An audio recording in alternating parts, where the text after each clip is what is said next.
Chapter number 3 قیس عبدالرشید دربار نبوت میں۔ جیسا کہ پہلے ذکر ہو چکا ہے کہ قیس نام کے بے شمار نام گزرے ہیں جو حضور صلی اللہ علیہ وسلم کے زمانے میں مسلمان ہو گئے تھے اور حضور صلی اللہ علیہ وسلم کے برگزیدہ صحابیوں میں شامل ہو گئے تھے۔ راکم کی تحقیق کے مطابق سلطنت بحرین کے منحصر مشرقی حجاز میں عبد القیس کے نام سے جو قبیلہ آباد تھا وہ بھی بنیامین علیہ السلام کی اولاد سے تھے۔ 9 ہجری تک یہ تمام قبیلہ مسلمان ہو گیا تھا۔ اس قبیلے کے ایک سردار قیس بن سعد تو مشہور مبلغین اسلام کی صف میں شامل تھے۔ انہیں عبد القیس کے نام سے اس لیے پکارا جاتا تھا کہ یہ شاؤل یعنی طالوت بادشاہ کے والد قیس سے نسبت کی بنا پر معروف ہوئے۔ خاتم النبیین کی بعثت اور مکہ سے مدینہ ہجرت کے بعد جب قرب و جوار کے ملکوں میں اسلام اور نبی آخر الزماں کی آمد کا چرچا عام ہوا تو عبد القیس ہی کے لوگوں نے عراق اور وہاں سے افغانستان کی طرف ہجرت کرنے والے بنیامینیوں کو خبر دی کہ حجاز میں ایک نبی مبعوث ہوئے ہیں جن کا تذکرہ تورات اور انجیل میں موجود ہے۔ تورات میں محمد اور انجیل میں احمد کے نام سے مذکورہ نبی کو پکارا گیا ہے۔ اس زمانے میں مواصلات کا نظام کافی پسماندہ تھا۔ لوگ پیدل سفر کرتے تھے۔ عراق سے نبی آخر الزماں کی بعثت کی خبر جب افغانستان پہنچی تو قیس عبدالرشید ملک خاتم النبیین سے شرف ملاقات کے لیے بےتاب ہو جاتے ہیں۔ قبل ازیں ذکر ہو چکا ہے کہ عراق سے بنیامینی 600 عیسوی یا اس سے قبل کسی وقت افغانستان کے وسیع و عریض علاقے غور ہجرت کر چکے تھے، جہاں قیس بن اوس/ایس 550 عیسوی کی دہائی میں کسی دن پیدا ہوئے۔ جب انہیں بعثت نبی صلی اللہ علیہ وسلم کی خبر ملی، اس وقت ان کی تقریباً عمر 50 برس تھی۔ وہ چونکہ اپنے قبیلے کے سردار تھے، ان کے دل میں تڑپ پیدا ہوئی کہ حق کی تلاش کے لیے حجاز مقدس مدینہ منورہ کا طویل اور کٹھن سفر شروع کیا جائے۔ اپنے اہل خانہ سے انہوں نے محفوظ راستے کی معلومات حاصل کیں۔ روایات ہیں کہ جس قاصد نے انہیں بعثت نبی کی خبر دی تھی انہی کے ہمراہ وہ مدینہ منورہ کی طرف روانہ ہوئے۔ اس سفر میں قیاساً انہیں 6 ماہ لگے۔ مدینہ منورہ میں آتے ہی ان کی ملاقات حضرت خالد بن ولید سے ہو جاتی ہے۔ خالد بن ولید 7 ہجری کے اوائل میں مسلمان ہوئے تھے۔ وہ اگست-ستمبر 629 عیسوی بمطابق جمادی الاول 8 ہجری میں رومیوں کے خلاف لڑی جانے والی جنگ موتا میں اپنی جنگی حکمت عملی اور بہادری کے جوہر دکھا چکے تھے۔ انہوں نے 2 لاکھ رومی فوج کو مسلمانوں کے 3,000 لشکر کی قلیل تعداد کے ساتھ رومیوں کو حیران اور ششدر کر دیا تھا اور مسلمانوں کے اس قلیل لشکر کو بحفاظت واپس لے آئے تھے۔ حضور صلی اللہ علیہ وسلم کی زندگی میں رومیوں کے خلاف یہ پہلی 2 بدو لڑائی تھی جس میں حضور خود شریک نہیں ہوئے، لیکن اس کے باوجود اسے غزوہ کا نام دیا گیا، جو اس امر کا اشارہ تھا کہ آپ کی وفات کے بعد آپ کے سرفروش صحابی جنرل جلد ہی رومی سلطنت کو دولت اسلامیہ میں شامل کر لیں گے۔ خالد بن ولید کو حضور صلی اللہ علیہ وسلم نے سیف اللہ کا خطاب بھی دے دیا تھا۔ حضرت خالد بن ولید نے قیس عبدالرشید کو حضور صلی اللہ علیہ وسلم کے پاس لے جانے سے پہلے ان کی خوب خاطر تواضع کی۔ بعد ازاں انہیں نبی آخر الزماں صلی اللہ علیہ وسلم کے پاس لے گئے اور ان سے تعارف کرایا تو حضور صلی اللہ علیہ وسلم نے آپ سے فرمایا، تم طالوت بادشاہ کی نسل سے ہو جسے اللہ نے قرآن پاک میں طالوت ملکہ کے لقب سے نوازا تھا۔ ہم تجھے بھی ملک کے نام عبدالرشید ملک کے لقب سے نوازتے ہیں۔ قیس اگرچہ عبرانی نام ہے لیکن یہ عربی نام بھی ہے۔ آئندہ تم قیس عبدالرشید ملک کے نام سے معروف ہوگے۔ اس واقعے کے نتیجے میں قیس بن اوس کلمہ حق پڑھتے ہیں اور مسلمان ہو جاتے ہیں۔ بشیر سدوزئی نے اپنی تالیف سروں کی فصل کٹائی میں جہاں یہ قصہ بیان کیا ہے وہاں یہ بھی لکھا ہے کہ حضرت خالد بن ولید نے اپنی بیٹی سارہ کو قیس عبدالرشید ملک کے نکاح میں دے دیا تھا۔ رحمت العالمین عربی ایڈیشن کے مصنف سلیمان سلمان نے جنگ موتا کے باب میں تحریر کیا ہے کہ جنگ موتا میں قیس نام کے 3 یا 4 لوگ شامل تھے۔ یہ جنگ 7 ہجری میں ہوئی، جن سے غالب امکان معلوم ہوتا ہے کہ قیس عبدالرشید ملک بھی اس غزوے میں شریک ہوئے۔ تاریخی جائزے کے عنوان سے محمود الرحمن نے خاصے حوالوں سے اپنی کتاب میں قیس بن اوس کی انتہائی ایمان افروز اور عقیدت بھری تحریر ذکر کی ہے، جس میں ان کی راہ حق کی تڑپ اور ایک خدا کی پرستش کی طلب روز روشن کی طرح واضح ہوتی ہے۔ انہیں جب آخری نبی الزماں کے مبعوث ہونے کی خبر ملتی ہے تو وہ ان سے ملاقات کے لیے بےتاب ہو جاتے ہیں۔ طویل و کٹھن فاصلہ طے کر کے حضور کی خدمت میں حاضر ہوتے ہیں اور مشرف با اسلام ہو جاتے ہیں۔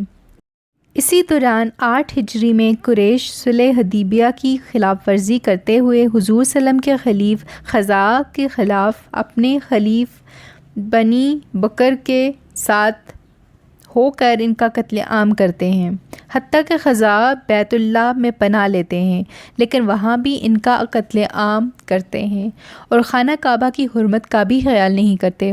یہ خبر حضور صلی اللہ علیہ وسلم کو ملتی ہے۔ اسی دوران خزاعہ کا وفد ان کے معروف شاعر عمرو بن سالم کی قیادت میں مدینہ شریف وارد ہوتا ہے اور حضور صلی اللہ علیہ وسلم سے مدد کی اپیل کرتا ہے۔ بڑے دلگزار اشعار میں اپنے مظلوم خلیف کی نصرت کی دہائی دیتا ہے۔ حضور صلی اللہ علیہ وسلم نے جنگی حکمت عملی کے تحت صرف ایک لفظ فرمایا، نصرتو، میں نے مدد کی، اور خاموشی سے اہل مدینہ سے کہا کہ کوچ کی تیاری کرو۔ انہیں یہ نہیں بتایا کہ کہاں جانا ہے، حتیٰ کہ حضرت ابو بکر صدیق نے آ کر ام المومنین حضرت عائشہ صدیقہ رضی اللہ سے پوچھا کہ حضور کہاں کی تیاری کر رہے ہیں؟ تو عائشہ نے جواب دیا کہ تیاری تو کر رہے ہیں، لیکن یہ مجھے معلوم نہیں کہ کہاں جانا ہے۔ ایک ہی دن میں 10,000 کا لشکر تیار ہو جاتا ہے۔ حضور یہ لشکر لے کر پہلے مدینہ سے شمال کی طرف رخ کرتے ہیں۔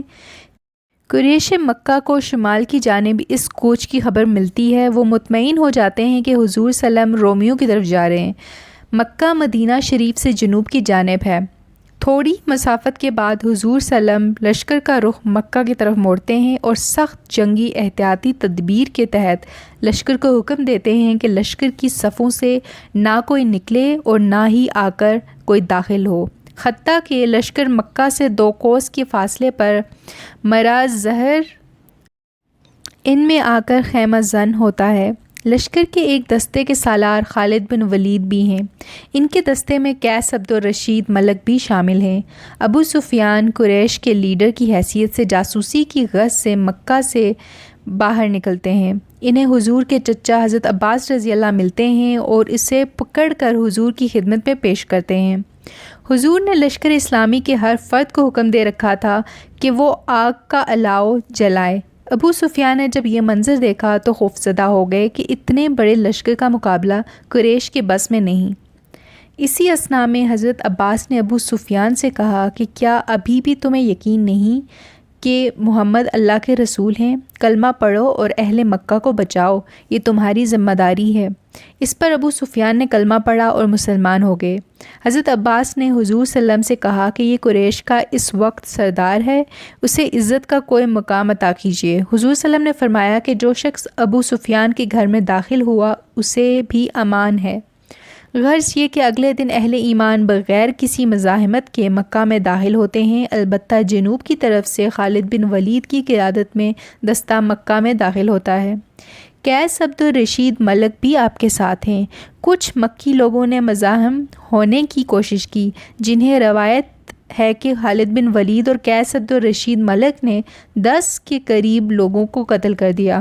تاہم حضور صلی اللہ علیہ وسلم نے مکہ میں اپنے حلیف خزاعہ کو بنی بکر سے قصاص لینے کی غرض سے انہیں صرف 1 گھنٹے لڑائی کی اجازت دی۔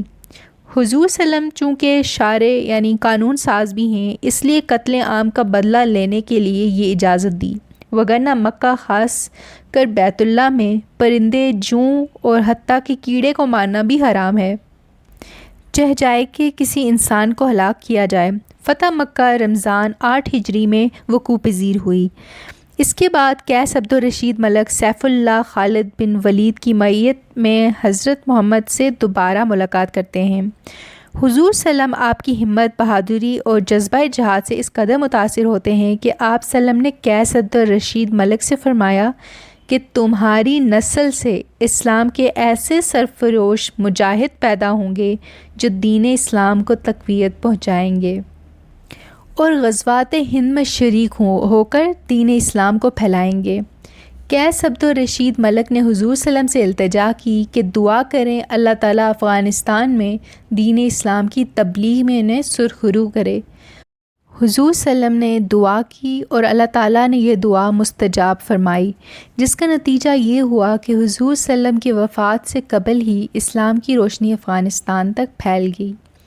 صحائف ستہ میں غزوہ ہند سے متعلق مشہور حدیث معتبر راویوں سے مروی ہے کہ ہند میں دین اسلام کی روشنی پھیلانے کے لیے کئی غزوات ہوں گے، اور یہ اسی فرمان نبوی کا نتیجہ ہے کہ پاکستان کے ساتھ ساتھ ہندوستان میں سب سے بڑی مسلم آبادی مقیم ہے۔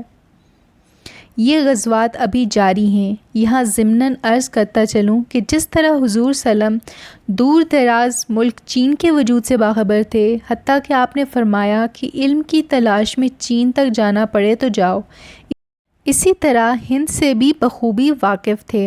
اسلامی تاریخ میں کئی حجاز خواتین ہند کے نام سے موسوم تھیں۔ ابو سفیان کی بیوی کا نام ہند بنت عتبہ تھا، جو فتح مکہ کے بعد مسلمان ہو گئی تھیں۔ حتیٰ کہ ام المومنین ام سلمہ کا اصلی نام بھی ہند بنت ابی امیہ تھا۔ فتح مکہ کے بعد قیس عبدالرشید ملک اپنے وطن کوہستان غور افغانستان لوٹتے ہیں۔ آپ کے ساتھ خالد بن ولید کی بیٹی اور آپ کی زوجہ محترمہ سارہ بھی ہیں۔ آپ کو صحابی رسول کا درجہ حاصل ہوتا ہے۔ حضور سلم کو ڈھیر ساری دعاؤں اور اللہ رب العزت کی خصوصی عنایت کے صدقے تھوڑے ہی عرصے میں افغانستان ازلی دین کی روشنی سے منور ہو گیا۔ غزوات ہند۔ جہاد جہاں بھی ہو اور جس وقت بھی ہو جہاد ہے، لیکن اس میں ذرہ برابر شک نہیں کہ بعض جہاد ایسے ہیں جن کی فضیلت نصوص سے ثابت ہے، جن میں سے ایک جہاد جہاد ہند بھی ہے۔ صحائف ستہ کی مرکزی کتاب نسانی شریف کی 12 احادیث ملاحظہ ہوں۔ حضرت ابو ہریرہ سے روایت ہے، جس کا ترجمہ ہے، ہم مسلمانوں سے آپ سلم نے ہندوستان کے ساتھ جہاد کا وعدہ فرمایا ہے، سو اگر مجھے ہندوستان سے لڑنے کا موقع میسر ہوا تو میں اپنی جان اور مال اس میں پیش کروں گا۔ اگر میں مارا گیا تو بہترین شہداء میں میرا شمار ہوگا، اور اگر میں زندہ واپس آ گیا تو جہنم سے رہائی کی سند لے کر واپس آؤں گا۔ مختلف زمانوں میں متعدد غازیوں نے ہندوستان کے ساتھ جہاد کیا، یہ سب اس بشارت کے مستحق ہیں۔ نبی صلی اللہ علیہ وسلم کی دوسری حدیث جو حضرت ثوبان سے مروی ہے ملاحظہ کیجیے، جس کا ترجمہ ہے، میری امت میں 2 گروہ ایسے ہیں جن کو اللہ تعالیٰ نے دوزخ کی آگ سے آزاد کر دیا۔ ایک وہ گروہ جو ہندوستان کے ساتھ جہاد کرے گا، اور دوسرا گروہ وہ ہے جو حضرت عیسیٰ علیہ السلام کا ساتھ دے گا۔ حضرت ابو ہریرہ کی ایک اور حدیث کے مطابق یہ دونوں گروہ ہندوستان کی فتح کے بعد شام میں اکٹھے ہوں گے، جہاں سبھی مل کر یہود و نصارہ کے قائد دجال کے فساد کو ختم کریں گے۔ حدیث شریف ملاحظہ کیجیے، جس کا ترجمہ ہے، جناب رسول اللہ صلی اللہ علیہ وسلم نے ہندوستان کا ذکر کرتے ہوئے فرمایا کہ ایک لشکر تمہیں ساتھ لے کر ہندوستان سے جہاد کرے گا، نتیجے میں اللہ ان پر فتح دے گا، حتیٰ کہ وہ ان کے بادشاہوں اور برسر اقتدار طبقے کو ہتھکڑیوں میں جکڑ کر لائیں گے۔ اللہ تعالیٰ ان مجاہدین کے گناہوں کو معاف کر دے گا۔ بس جب اس غزوے سے واپس لوٹیں گے تو اس وقت وہ حضرت عیسیٰ علیہ السلام کو شام میں پائیں گے۔